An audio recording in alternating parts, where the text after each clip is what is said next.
Hi everyone, John here from All Miniatures Great and Small, and today I'm going to be doing something a little bit different.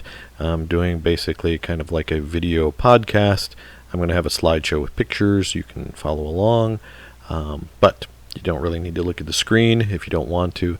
Basically, we just want to use segments like this to talk about the channel, what we're doing, where we're going, what we're playing, and maybe answer some questions you might have in the future. We have done a Q&A before in the past. It was pretty successful, but I know a lot of new people have joined the channel since then. Alright, so to start, let's just talk a little bit about AMGAS. It started several years ago. I think our first serious video was an X-Wing video battle report, right around the time that the first sequel trilogy started, The Force Awakens. So it was when that very first X-Wing set launched that was linked to that. So it had the cool T-70 X-Wings and so on. And those video reports were pretty popular. I think we also started with some Drop Zone Commander. It was a game my son introduced me to. He just bought a model because he thought it looked cool, and it made us dive into the deep end of that game. I still have hopes to cover that in the future. I did pick up the second edition rulebook on the cheap, and I still have my miniatures, so I would like to revisit that game at some point because it was a lot of fun. From there we spread out. We always liked Flames of War. Flames of War was the really first big war game I kind of introduced to my son seriously, when he was old enough to kind of understand. It was his first tournament, was a Flames of War tournament. And that also spun into 40K, which we've always liked as well. So there's a lot of things that we like to cover with the channel. When we started the channel, we pretty much made the determination early on we weren't going to just focus on one game, because that's just hard to cover. I mean, after a while you just get bored. You want to do something else, and I'm as guilty of that as anyone else. I like playing different kind of games. I get tired of a game after a little while and want to try something completely different, and that's, I think, what you see on our channel.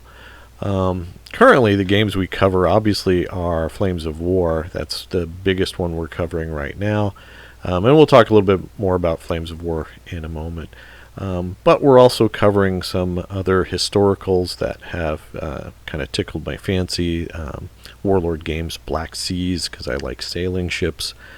The Starfleet Battle stuff from Amarillo Design Bureau. I got some Shapeways stuff from that, and the miniatures, mainly focusing on the miniatures there, not so much the game so far. Historical ironclads, been painting those in anticipation of doing some battle reports and more stuff with an upcoming ironclad game from a former Battlefront designer, Mike Hott. You might have heard of him or not, but cool stuff. So we're looking forward to that. So there's a lot of cool things. Obviously, we're still interested in 40K with 9th edition rolling out, and waiting on the Space Marine Codex. We've kind of not produced a lot of 40K content, and I think part of it was just our normal 40K opponents. We're all separated because of COVID, and I don't think there was as big a excitement over 9 versus 8, the 8th edition. Things they tweaked the system that they dramatically overhauled in 8th, and it'll be interesting to see where it goes. We've already had one battle report up for 9th edition, and we plan to do more now that we have the Space Marine Codex out, which makes my Ultramarines, which that's what I primarily play, more relevant. I also have Tyranids and Imperial Guard, so we want to get those all out on the table and get videos, because we know that those are popular with viewers. So those are some of the games that we are currently playing. Flames of War, if you haven't noticed, has been driving a lot of our traffic lately. with the start of this COVID pandemic and me losing my job and staying home and trying to figure out something to do. But Jake was still trying to finish his semester at school and didn't have a lot of time. Our other AMGAS friends are kind of off, and we can't really play with them. So I wanted to do things that I could still put on the channel that folks would find interesting. So I started to do things like more unit reviews, model reviews. And I just noticed that the Flames of War stuff that we produce is by far the most popular content that we produce. Flames of War battle reports are one of the most popular. I think it holds the top spot in our most watched video category. And all of our battle reports are up there. Battle reports in general just get more views than anything else, and that's cool, with the downside that obviously producing a video battle report takes a lot more time than producing something like an unboxing or a what's on the table episode.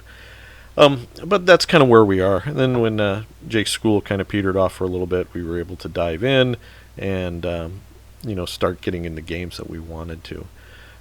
We wanted the channel to be able to be self-sufficient, and that means, although we're not looking at the channel as a primary source of income, we do want the channel to be able to pay for itself, to pay to make it better, and pay to make it worthwhile, whether that be in models and stuff like that. And then it's not just because I'm being capitalistic, but it's it's a hobby that I'm sharing, and you guys share with me, and I want to make sure that the passion is there, and the things that we have are things that you're going to be interested in. So that's one of the reasons why we focus so much on Flames of War, is we realize that's the content you guys have been wanting. Now, personally, I love Flames of War.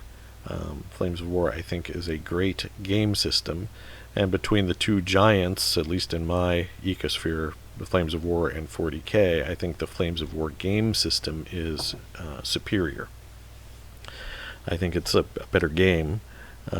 That's not to say it's perfect, and there's some issues that I wish that were changed, but I think the current edition of Flames of War is pretty solid. I think they stumbled out of the starting blocks with some of that those very first mid-war desert books, and I think that they lost a lot of the old-timers in that period. But I think that they've come back from that with the subsequent books. Fighting First, that mid-war American book, I thought was great. The D-Day releases have all been really good. I've really enjoyed them. And getting into Bagration and the Soviet book, that's been interesting as well, and a lot of fun. It's inspired me to paint a whole giant Russian army, so I guess that's good. And of course, I talk about the channel making money. It's not a profit. Battlefront sent me a sample starter army, but I probably spent twice the worth of that just buying other Soviet stuff, just so that I have a variation to show on the channel. I'm sure it would get kind of boring if you saw me take the same Soviet list over and over and over again. So trying to get that variation is important as well, and it's what keeps you guys coming back and excited about the channel. The feedback we get about the channel and about our Flames of War coverage in particular is fantastic. We always hear good things. The community is very friendly. I really cannot remember a single toxic incident in YouTube comments or anything like that. People have opinions. Some people hate Flames of War. Some people hate 40K, and that's their opinion, and that's fine. I'm not here to change it. I'm here to have a good time and share it with you guys. So that's kind of my thought. As far as the current state of Flames of War, I know Bagration, which just released with the Soviets, I think has 2 more books coming. At least that's what I remember from the Flames of War website. What those are, I don't know. I'm not privy. I'm not a playtester, so I don't know what's coming. But I imagine there's going to be a German book, and then who knows what's in that third book? Maybe Romania and those smaller countries. But Again, I'm not sure, and I'm sure there's probably people that are listening that are more in the loop than I am. So Flames of War, again, has been driving a lot of our content. Originally, I established I wanted to do one battle report a month on the channel, and I thought that was a realistic goal. I know people love battle reports, and other channels produce battle reports more often. Some channels do less, but I thought one was realistic for our setup. Usually that has been Flames of War lately because that's what you guys wanted. What we ended up doing, though, is decided that we would launch a basically Flames of War Patreon. Now, the Patreon is dedicated to Flames of War. It is something that I think helps you guys and helps us as well. If there's really that Flames of War audience that I think there is, that'll be reflected in our Patreon. Patreon and what we're producing for Patreon is above and beyond what we're normally doing on our channel. So if you ignore our Patreon, which is totally fine, you're not missing anything on our YouTube channel. We're still producing the same amount of content that we would have produced anyway. We're going out of our way to produce an extra battle report a month for our Patreons in Flames of War, and having a good time with that. So the Patreon has been pretty well received. I've been very pleased with the numbers and what those folks shared with us and what we're trying to share with them. I'm always looking for ways to make the Patreon more valuable. We started with a battle report, and we have a Discord for the patrons, but there's other stuff that we're planning in the future to include that, and I think we might also expand into Team Yankee. So that's kind of where we are with the Patreon. I thought about Patreon for years, and I always told myself I'd always set up arbitrary goals when I get 3,000 subscribers or 5,000 subscribers. But I thought just looking at the trends that now would be a good time to do it, and it seems like that has worked out well. Next up, just talking about the future of the channel. We are excited to see it grow. We're excited to finally get out of COVID restrictions eventually, whenever that happens, and get some more face-to-face games in. I know you guys might be tired of seeing Jake and I's faces constantly, but we do want to, and I know the guys want to, get back in, seeing Jacob and Sam and Mark and those guys, Sean, on the channel. I know people ask about that every once in a while, and those guys, I'm sure, are itching to get back on the battlefield. As far as what we're going to cover, we're going to still cover Flames of War, and hopefully, as I mentioned earlier, expand that into something like Team Yankee. I do have some Team Yankee armies. I'm one of the primary pushers of Team Yankee in our group. I know Mark likes Team Yankee a lot, but the other guys are kind of somewhat indifferent to Team Yankee and prefer World War II as a battleground. We will have more 9th edition Warhammer 40k battles. I know my daughter Kaylee has painted her Sylvaneth for Age of Sigmar, so we plan on filming a battle report sometime in the next month or two, so that she can show off her army and put it on the battlefield and take on my Sigmarines, my Age of Sigmar Stormcast Eternals. So we have that to look forward to as well. There are other things we want to do also. The long-mentioned Age of Sail game, Black Sails. We want to get a battle report in for that one, at least one. And we have other games we'd like to play, like I mentioned before, Drop Zone Commander. I'd like to take a revision. And then there's, I haven't actually mentioned many of their other games besides X-Wing, but FFG's other games that we really like. Star Wars Legion. I have a nice collection of Star Wars Legion, and the Star Wars Armada, the capital ship game. I'd like to get both of those on the channel at some point as well. What realistically is going to happen before the end of the year, I'm not sure, beyond knowing that our Flames of War schedule is pretty well set. But that said, we still have lots of cool stuff in the pipeline and lots of cool plans.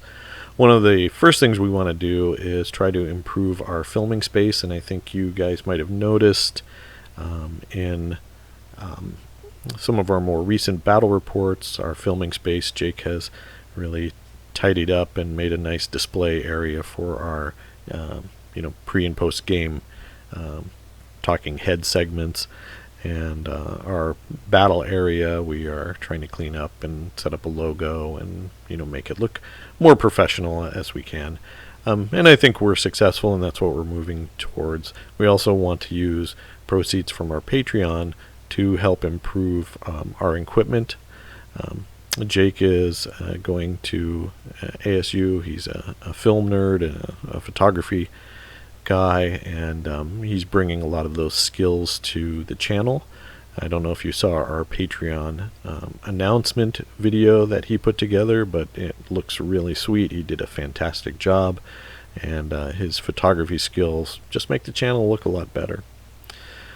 Well, I do also want to mention that I'd like to have videos like this a little bit more often, maybe once a month, and just let you know where the channel is and what we're up to. Also, maybe cover a particular topic in more detail.